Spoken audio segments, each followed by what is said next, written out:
So I've been on a vintage tool kick, and there's a point to all of it, especially with Montgomery Ward's, J.C. Penney's. We all know Sears, Craftsman, and Sears had their own house brand and stuff, but I want to get into tool companies that were making the house brand stuff for Montgomery Ward's and J.C. Penney's. And there's a lot of other things out there too that are vintage that I just am getting into myself and want to learn myself. Now this is just an initial video. I'll have more after this, and this is the easiest way I could go about doing it, but mechanic stuff was a little easier to get my hands on.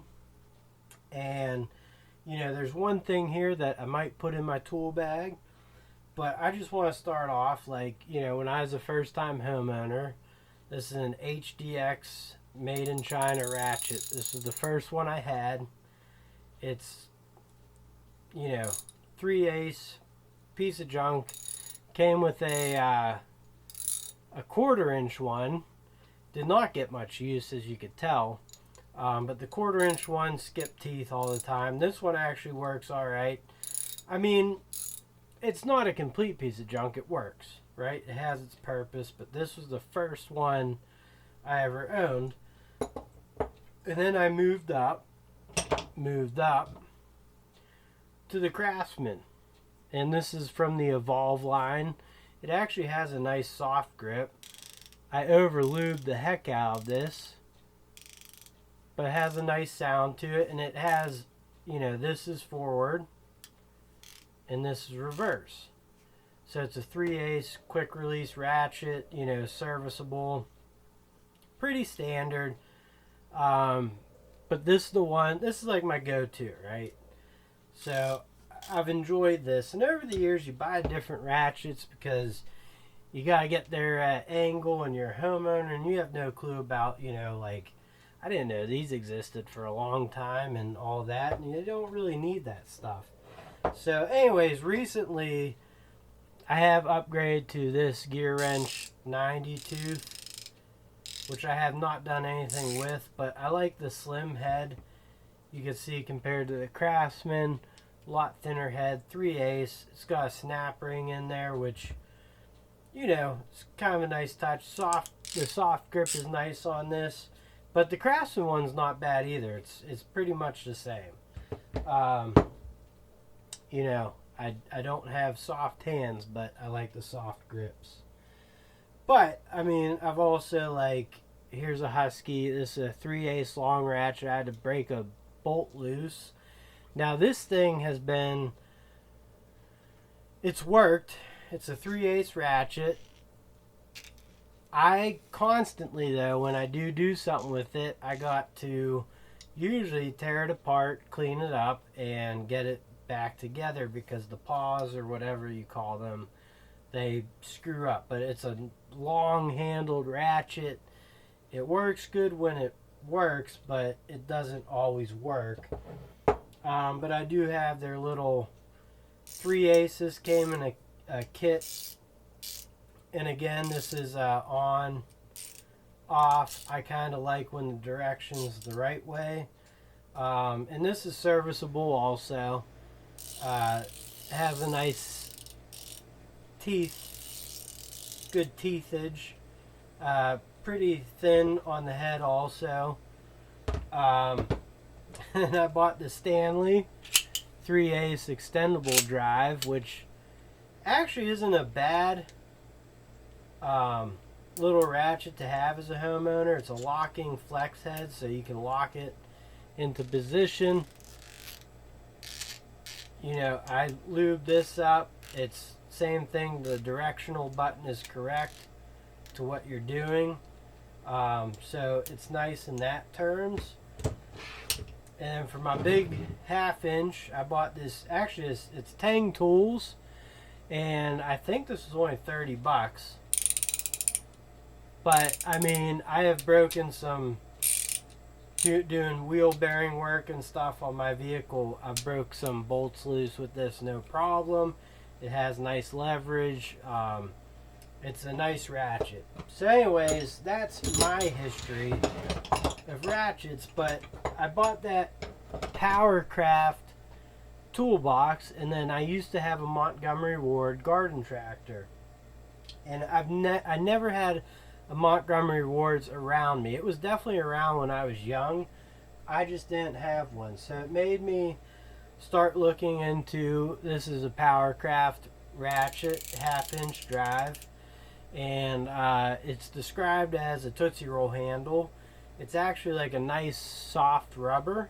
It has a good grip to it, nice feel to the ratchet, but then you start looking into like who made their POWR-KRAFT tools, and I think it was a few different brands. Williams, this Indestro,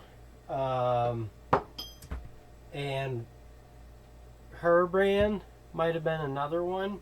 So I have a few more of those coming. Her brand might have actually been the Penncraft, and I'm going to try and do a history of. So I got this ratchet. I got this POWR-KRAFT 3/8 flex head, which isn't bad either. You know, again, I bought some to compare the styling and stuff. The 1/2-inch came with all these sockets, but like, you have a wobble socket. This is Master Mechanic, made in USA. There's some old, I think this one's SK. This is in Indestro. This one's a Williams. I believe this is a Isco, USA made. Isco. Here's a Williams. I mean, these are pretty cool sockets to me. Another Williams.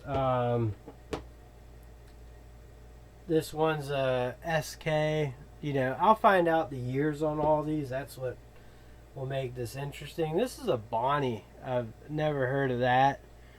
Bonnie, USA made. But there's also like a history of, here's a Fleet, USA made. This doesn't feel too good quality, but it's there. And then it came with a Snap-on. Also, someone that owns Snap-on might know the vintage of that.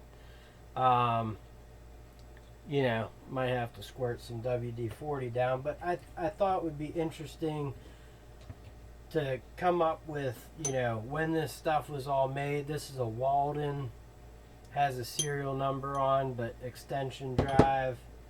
This is that Indestro. And then this is the Penncraft. This is the first Penncraft thing I had to show up. USA made. It's a nut driver, but you slide this down and it kind of does, pinches down different nut sizes. Which I thought was a neat thing, and that's probably the only one I might put in my toolbox. But I thought these would be cool to get into, because these aren't anything special, but this isn't either, you know, but yet they have survived. And I don't know what type of application they're used in, but they're definitely used. This one, I will say, you can see they took a wire wheel to it and just kind of, you know, it was probably in bad shape. I didn't spend much on this. I did spend a little bit. I mean, I think sitting here you might have $50 worth of stuff off of eBay. I got my vintage garden shears that I actually found these at property I own. Still looking for what they are, but they are heavy duty, man. Anyways, I just thought it'd be fun to do a little video to learn myself and maybe educate others on these house brands that were just, you know, like a guy like me would buy back in the day. If anyone has any other things to input into this video, please put them down in the comment section. I love to hear from everyone, get everyone's opinions about things. I think this stuff's just cool. It's neat. It's cool to see the old, you know, a little hard to see there, but it's just cool to see this stuff in person. And you know, comment down below, like, share, subscribe, and we will keep moving forward with videos every day. And I'll catch you on the next one. Later.